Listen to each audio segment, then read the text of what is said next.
नमस्कार.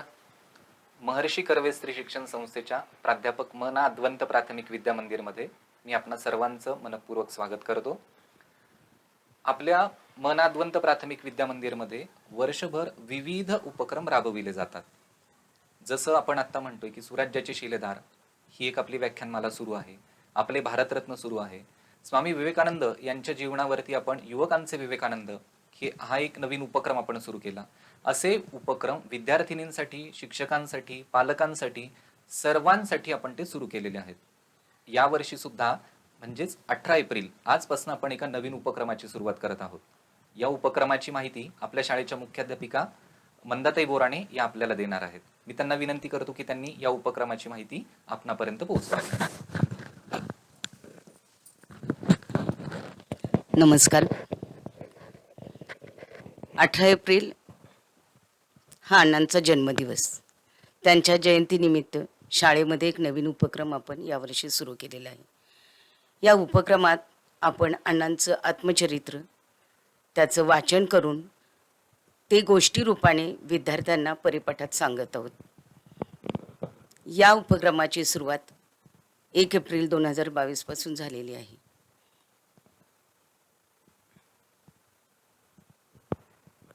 त्यातीलच एक भाग म्हणजे आजच्या व्याख्याता माननीय सौ प्राजक्ताताई वैद्य या शिशुवार प्राथमिक शाळेच्या मुख्याध्यापिका आहे. त्यांच्या व्याख्यानापासून आपण या उपक्रमाची सुरुवात करत आहोत. धन्यवाद.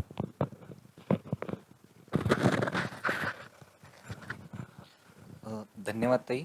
जसं आत्ता आपल्याला सांगितलं की आपण महर्षी अण्णासाहेबांचं चरित्र हे सर्व विद्यार्थिनींपर्यंत, शिक्षकांपर्यंत पोहोचविण्याचा एक उपक्रम आपण सुरू केला. पण यातला एक वेगळा उद्देश सांगायचा एक असा भाग आहे. अण्णांचं चरित्र आपण वाचतो, त्यातल्या कथा आपल्याला माहिती असतात, पण त्या चरित्रातले सुद्धा त्यांचे जे गुण आहेत वेगवेगळे, याच्यावरतीही प्रकाश टाकण्याचं काम या व्याख्यानमालेतनं होणार आहे. आजचा जो विषय आहे ते आपलं म्हणजे संस्थेचं जे बोधचिन्ह आहे ज्ञान बलसेवा. तर हे जे बोधचिन्ह आहे, तर या बोधचिन्ह आणि महर्षी अण्णासाहेब कर्वे त्यातले जे ज्ञान बलसेवा हे जे 3 महत्वाचे भाग दिलेले आहेत, ते अण्णांच्या जीवनाशी कसे आपण संदर्भ कसे जोडता येतील किंवा कसे रिलेट आहेत हे करता येतील, हा एक महत्वाचा भाग आपल्याला इथे आज ऐकायला मिळणार आहे. आणि आपल्याकडे ज्या आज वक्त्या आलेल्या आहेत त्यांचं नाव आहे प्राजक्ताताई वैद्य. या अष्टपैलू असं हे एक व्यक्तिमत्व आहे. बऱ्याच क्षेत्रात ताई कार्यरत आहेत. उत्तम गायिका, उत्तम लेखिका, उत्तम कवयित्री आणि निरूपण सुद्धा त्या करतात. असं हे एक वेगळं व्यक्तिमत्व आपल्याकडे आहे. त्या शिक्षण विवेक ह्या मासिकाच्या संपादक म्हणून सुद्धा त्या काम करत आहेत. तर आणि विविध क्षेत्राचा त्यांना काम करण्याचा त्यांना अनुभव सुद्धा आहे. अशा या व्यक्तींचा आपल्याकडे आपण आपल्या शाळेकडनं आपण त्यांचं स्वागत करूयात. मी मुख्याध्यापिका मंदाताई बोराणे यांना विनंती करतो की आपल्या शाळेकडनं त्यांचं स्वागत करावं.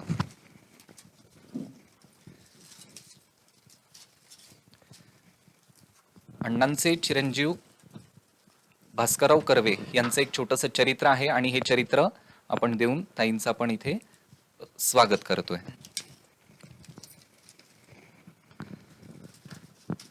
आजचा जो विषय आहे आपण प्राजक्ताताईंना विनंती करतोय की त्यांनी आजच्या या विषयाला सुरुवात करावी. नमस्कार. भारतरत्न महर्षी धोंडो केशव कर्वे आणि आनंदीबाई उर्फ बाया कर्वे यांच्या स्मृतीला अभिवादन करून आज मी ह्या ज्ञानबल सेवेचा जो यज्ञ आहे तो आपल्या पुढे थोडक्यात मांडण्याचा प्रयत्न करते. अद्वंत शाळेच्या मुख्याध्यापिका माननीय मंदाताई, सर्व शिक्षक वर्ग, सर्व पालक आणि माझ्या लाडक्या मुलींनो, खरं तर सांगे सकळी का त्याग दान धर्म ज्ञान बल सेवा हेची नित्यकर्म. माझी शिक्षिका आनंदीबाईच्या सरस्वती गाडगीळ यांनी भाऊबीजेच्या नवतीनिमित्त लिहिलेलं जे गीत होतं त्याच्या ह्या 2 ओळी आजच्या विषयाला अगदी समर्पक आहे. भारतरत्न महर्षी कर्वे यांच्या दिव्य दृष्टीला एखाद्या पुढचा काळ दिसला असावा आणि त्यांनी स्त्री शिक्षणाला प्राधान्य दिलं. महर्षी अण्णासाहेब कर्वे हे स्त्री शिक्षणाच्या संदर्भातील ऊर्ध्वभूत म्हणजे मानाचं पान आहे. शिक्षण या संकल्पनेला माणसाच्या आयुष्यात खरं तर अनन्यसाधारण महत्त्व आहे. शिक्षणाने येणारी प्रगल्भता अन्य कशानेही येत नाही. अण्णांचं मुळी ध्येयच होतं स्त्री शिक्षणाचं. एकेकाळी जनकराजाच्या दरबारात वादविवाद स्पर्धा जिंकणाऱ्या गार्गी मैत्रेयी ह्या प्रसिद्धीच्या झोत्यात आल्या खऱ्या, पण काळाच्या परिवर्तनात स्त्री शिक्षणाचा विचारच थांबला आणि अशा बिकट परिस्थितीत स्त्री ही शिकलीच पाहिजे या विचाराचं गारुड अण्णांना अस्वस्थ करायला लागलं. त्यातही विधवा, परित्यक्ता, निराधार स्त्रियांना शिकवण्यासाठी त्यांचं मन अगदी आक्रंदून गेलं. विचारांना कृतीची जोड मिळाली आणि मग आपली संस्था उभी राहिली. आज अण्णांचा वाढदिवस, जयंती मोठ्या प्रमाणात साजरी होते. कराविषयी आपल्याला ती वाटते. याचं कारण म्हणजे त्यांच्या अगाध कार्याची आणि कष्टाची पाळमुळं सगळ्यांच्याच मनामनात रुजलेली आहे. खरं तर ज्यावेळी गुरुवर्य अण्णांनी पुनर्विवाहाचा निश्चय केला आणि त्या निश्चयाला कृतीची जोड मिळाली, ते प्रत्यक्षात त्यांनी करून दाखवलं. जसं रामदास म्हणतात, क्रियेविना वाचाळता व्यर्थ. आणि मग नंतर त्यांना वाटायला लागलं की पुनर्विवाहा बरोबरच विधवा शिक्षणाला पण प्राधान्य दिलं पाहिजे. आणि पुनर्विवाहा बरोबर हे जर आपण केलं तर त्यामुळे काहीतरी समाजात बदल घडायला लागेल. म्हणून 1896 साली गावामध्ये गोऱ्यांच्या वाड्यात 4 मुली घेऊन शाळा काढली गेली. पुण्याच्या प्लेग नंतर अण्णांच्या कार्याविषयी आस्था असणारे रावबहादूर गणेश गोविंद गोखले यांनी 6 एकर जागा ही अण्णांना बक्षीस दिली हिंगण्याला. अण्णांचं कार्यच असं की ज्ञानाच्या बळावर कार्य. ज्ञान हे प्रथम, त्याच्यानंतर बल. ह्याच्यासाठी त्यांना इतरांचं सहकार्य मिळालं. त्याच्यावर त्या बळाच्या जोरावर त्याच्यात अनेक योजना असतील, भाऊबीज निधीसारखी योजना असेल, आणि स्वतः ते कार्यरत राहिलेलं तेही बल त्यांच्या पाठीमागे होतं. आणि तिसरं म्हणजे आयुष्यच मुळी सेवामय वृत्तीचं. मुलींचं शिक्षण हेच मुळी ध्येय. आणि मग पुनर्विवाह हा त्याच्याबरोबर त्याच्या आधी आलेला भाग. आणि मग ह्याच्यातून समाज प्रबोधन कसं होईल हे अण्णांनी बघितलं. थोडं पाठीमागे गेलं तर सन 1907 साली महिला विद्यालय सुरू झालं. आश्रम स्थापला गेला, विद्यालय संस्था वाढल्या. आणि मग त्यावेळी अण्णांना ध्येयनिष्ठ आणि स्वार्थ त्यागी माणसं मिळावीत असं वाटायला लागलं. आणि म्हणून इथे निष्काम कर्म मठाची स्थापना केली गेली.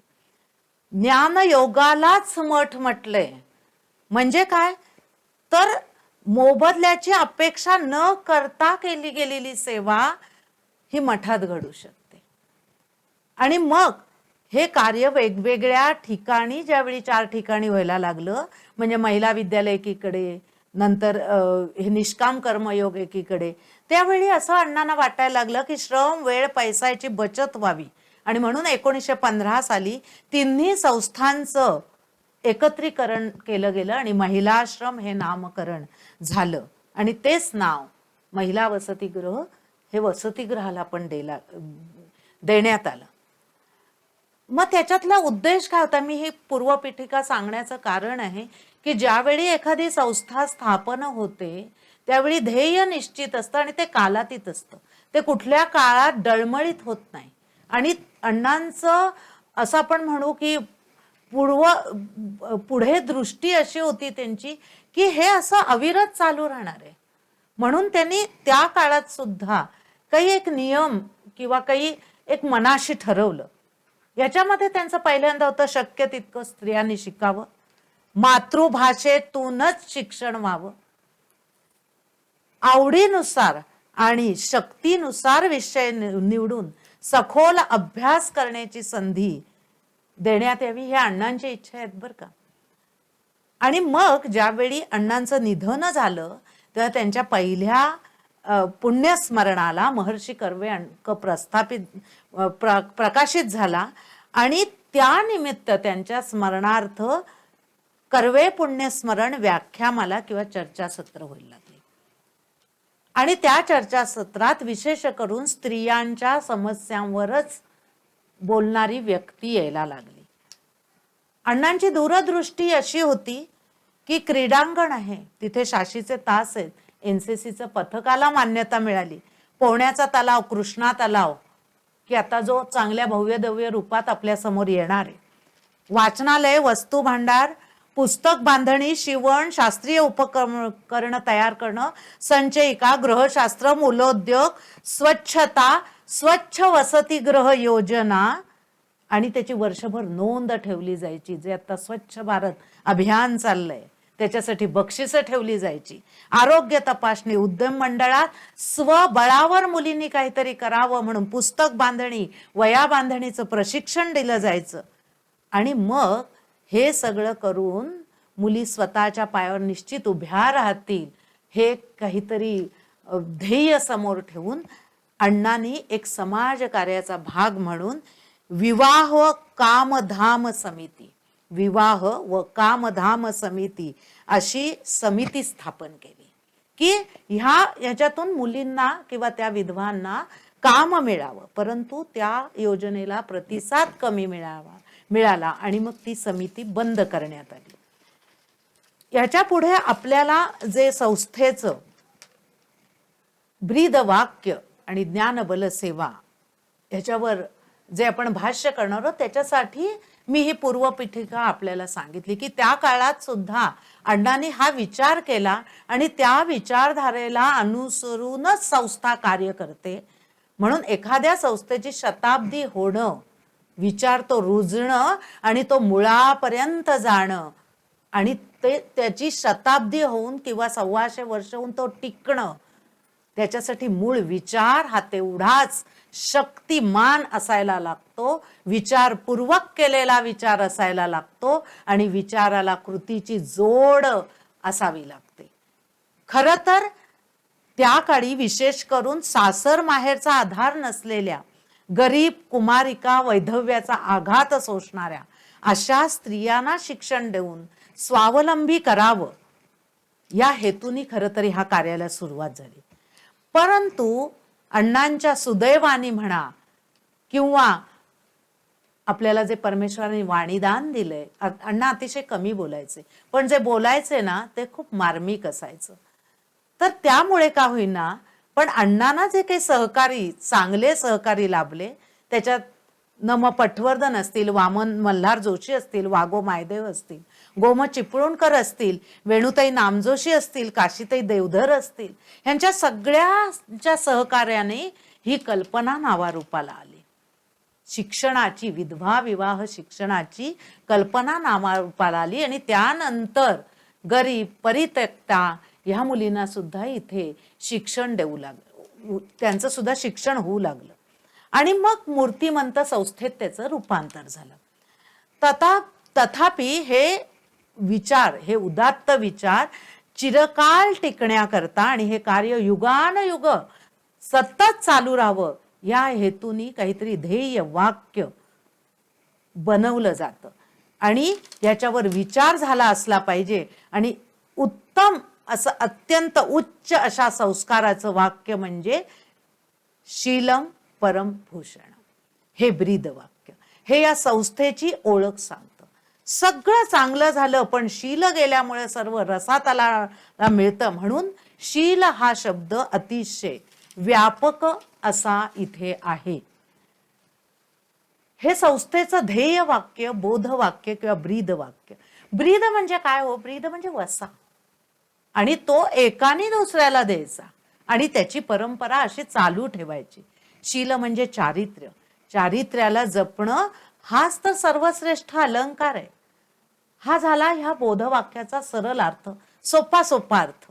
संस्थेत दाखल होणाऱ्या ज्या स्त्रिया या हतबल होत्या त्या काळी, त्यांच्या हाताचा आधार सुटलेला होता, अगतिक होत्या, त्यावेळी त्यांना सामर्थ्याची आणि स्वावलंबनाची कवच कुंडल द्यायची होती. आणि म्हणून ज्या मी मगाशी सगळ्या योजना सांगितल्या त्या अण्णांनी हळूहळू सुरुवात करायला त्यावेळी सुरुवात केलेली होती. स्वतःच्या पायावर उभं करायचं होतं. अण्णांचा हा ध्यास होता आणि त्यांना सन्मानपूर्वक जगायला मिळावं ही त्यांची धारणा होती. त्यांचं आयुष्य हे एखाद्या क्रमिक पाठ्यपुस्तकासारखं होतं. या स्त्रियांचं एका पुढे एक अशा उभ्या राहणाऱ्या आव्हानांना त्यांना पेलायचं होतं. कार्याचा एक एक टप्पा त्यांना ओलांडायचा होता आणि मग नव्या उभारीने नव्या समस्येला त्यांना सामोरं जायचं होतं. आणि ह्यासाठी बल आवश्यक होतं, ज्ञान आवश्यक होतं.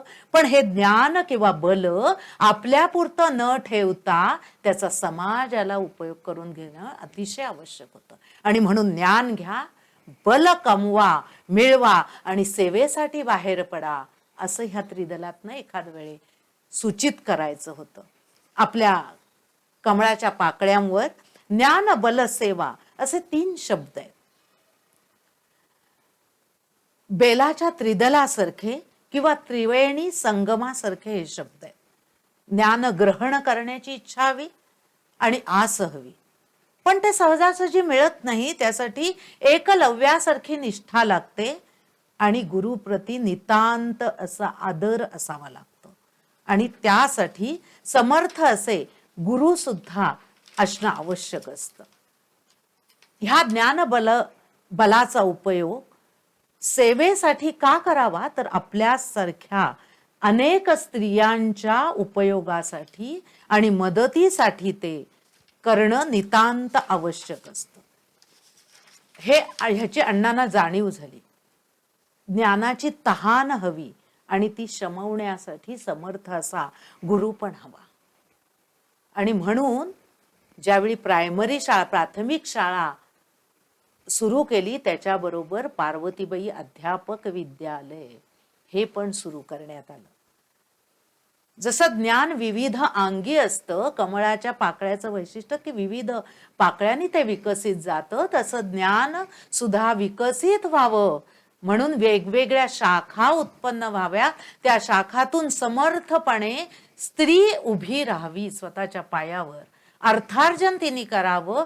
त्या अर्थार्जनाचा हेतू आपलं घर चालावं आणि त्याबरोबर समाजाला सुद्धा उपयोगी पडावं. सेवा दुसरं आहे ज्ञान बल आणि सेवा. सेवा हा आपला स्थायी भाव हवा. निरपेक्ष भावनेने दुसऱ्यासाठी काहीतरी करण्याची मानसिकता हवी. एक सुभाषितकार म्हणतो, सेवा धर्म परम गहन योगिनाम अपि जगम. मालकाची चाकराने करायची सेवा कशाही प्रकारे केली तरी मालकाला धन्य किंवा तृप्त वाटत नाही. पण सेवा भाव हा शब्द आपण नेहमी वापरतो, तर त्यावेळी कर्म हाच देव मानणं हेच लक्षात ठेवलं पाहिजे. आणि म्हणजे उदाहरण अगदी सोपं द्यायचं झालं तर देव भावाचा भुकेला असतो असं म्हणतात. तो भाव म्हणजे सेवाभाव, कारण देवाची ती केलेली सेवा असते. तशी समाजाची केलेली सेवा, त्याच्यामध्ये निरपेक्ष वृत्ती पाहिजे. सातत्याने किंवा निस्पृहतेने एखाद्या कार्यासाठी वाहून घेणं म्हणजे सेवाभाव. आणि अण्णांच्या ठायी तो होता. नासी फडक्यांनी एका लघुनिबंधात म्हटलंय की दुसऱ्यासाठी जगलास तर जगलास, पण स्वतःसाठी जगलास तर मेलास. आपल्याला मिळालेल्या आयुष्यात झटून इतरांसाठी काहीतरी करण्याची वृत्ती हवी. जगणं आणि मरणं याच्यामध्ये जे उरणं असतं ना, तर ते उरणं हे समाजाने त्रिकाला बाधित लक्षात ठेवण्यासारखं हवं. आणि त्यासाठी तो सेवाभाव हवा. वडीलधाऱ्यांची सेवा करणं, गुरूंची सेवा करणं हे आपल्यावर होणारे संस्कार असतात. अहर्निश सेवामहे हे टपाल खात्याचं ब्रीद वाक्य आहे. प्रत्येक ब्रीद वाक्य त्या त्या संस्थेची ओळख सांगतं. आणि हे ब्रीद वाक्य ठरवताना किंवा हा एक लोबो ठरवताना त्या ठिकाणी केलेला विचार हा खूप वर्षापर्यंत टिकला पाहिजे आणि आपल्या पुढचे येणारी लोक ह्या विचाराच्या दिशेने गेले पाहिजेत, त्याच्यासाठी कार्याची योजना किंवा आखणी हे अण्णांसारखे द्रष्टे आधीपासूनच करून ठेवतात. बल किंवा सामर्थ्य हा जगण्याचा कणा असतो. एका ठिकाणी म्हटलंय की रामदासांनी बलोपासना सुरू केली. कशासाठी सुरू केली? तर ते सामर्थ्य हे जगण्याचं बळ देतं. आणि म्हणून ह्या बलातनं, म्हणजे ह्या संस्थेमध्ये काय स्त्रिया काय करू शकतात? तर प्रचंड ग्राउंड आहे म्हणून क्रीडांगण, शारीरिक शिक्षणाचे तास, NCC, त्याच्या पुढेही जाऊन काही करता येईल का? हा दूरगामी विचार अण्णांचा होता. मग ते बल बौद्धिक असू दे, मानसिक असू दे, शारीरिक असू दे. साने गुरुजींनी सुद्धा एका कवितेतून एक मंत्र दिला, बलसागर भारत हो विश्वात शोभूनी राहावं. बलसागर म्हणजे काय? तर ह्या सगळ्या स्त्रियांनी एकत्रित येणं, एकत्रितपणे ताकद उभी करणं आणि ती कोणत्याही कार्यासाठी यशदायी ठरेल. स्वतःला पण ते बल उपयोगी पडेल आणि दुसऱ्याला पण ते उपयोगी पडेल. बुद्धीचं बल, बुद्धीचं बल सांगणाऱ्या तर अनेक कथा पंचतंत्रात आहे. मग खरं तर हिरकणी सुद्धा स्वतःच्या बलावर आणि बुद्धीच्या बलावर आणि त्यावेळी प्रसंगानुसार संचारलेलं बळ हे तिला त्यावेळी कारणीभूत ठरतं. भीमासारखं शारीरिक बल असो किंवा साधनाताई आमट्यांसारखं मानसिक बळ असू दे किंवा ज्ञानपीठ नोबेल पुरस्कारांना मिळालेलं बुद्धीचं बळ असू दे, यशस्वी वाटचाली स्त्रियांना ते फार मोलाचं ठरणार आहे. या हेतूने ज्ञान, बल आणि सेवा ह्या 3 शब्दांची इथे मांडणी केली गेली किंवा ते 3 शब्द हे निश्चित झाले असावेत. खरं तर ज्ञानाची महती आहेच, सेवा करत राहा हे अण्णांनी आपल्याला सांगितलेलं आहे. आणि बल हे जगण्याचा अविभाज्य अंग आहे. कमळ आपलं राष्ट्रीय फूल आहे. त्याच्या पाकळ्यांवरचे हे 3 शब्द सत्य, शिवम, सुंदरम म्हणता येतील असेच आहे. जाणीवपूर्वक केलेली ही शब्द योजना त्यांची महानता सूचित करते. कोणत्याही संस्थेचं बोधवाक्य ह्या संस्थेची ओळख होते. संस्थेच्या कार्याचा परिचय होण्याआधी आपल्याला दृष्टीस पडतं ते बोधवाक्य आणि बोधचिन्ह, आणि ते वाचलं की ताबडतोब आपल्याला संस्थेच्या कार्याची दिशा उमगते. दीपस्तंभ जसा वाटचाल दाखवतो तसं बोधवाक्य हे संस्थेने हाती घेतलेल्या कर्माची आपल्या मनात नोंद करत असतं. सद्रक्षणाय खलनिग्रहणाय हे पोलीस खात्याचं ब्रीद वाक्य असो किंवा योगक्षेम महाम्यम हे आयुर्वेद महामंडळाचं बोधवाक्य असो, त्यांच्या कार्याचीच ओळख करून देतात, नाही का? मग जसा पोपटाच्या डोळ्यावर लक्ष असणारा अर्जुनाप्रमाणे स्त्रियांच्या प्रगतीसाठी, यशस्वी आयुष्यासाठी झटणं हेच ध्येय अण्णांचं होतं. आणि त्यांना सादर प्रणाम करण्यासाठी हात आपोआपच जोडले जातात. ज्ञानी व्हा, बलवंत होऊन सेवा करण्यास बाहेर पडा. मुलींनो, आपणही अण्णांच्या कन्या आहोत आणि अण्णांच्या संस्थेत शिकण्याचं परमभाग्य आपल्याला लाभलेलं आहे. अतिशय मितभाषी असणारे अण्णा, पण त्यांच्या कार्याचीच ओळख एवढी डोंगरा एवढी आहे की निश्चितच त्यांच्या पुढे मान लववून म्हणावं असं वाटतं, गुरुराज थोर अण्णा तुझ लाभले महर्षी, त्यांच्या सुधावचाने नांदोत सर्वहर्षी. आपण मला बोलवलं, माझे विचार माझ्या अल्पमतीला अनुसरून मांडण्याची संधी दिली, त्याबद्दल आयोजकांचे मी मनपूर्वक आभार मानते. धन्यवाद. लोभ आहे असाच वृद्धिंगत व्हावा.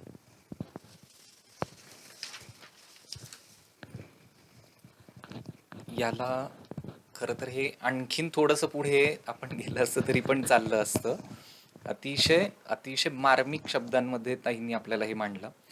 खरं तर ज्ञान बलसेवा हा आपल्या संस्थेचं बोधचिन्ह आपण म्हणतो, पण ते उलगडून सांगायचं हे खरंच खूप कठीण काम होतं.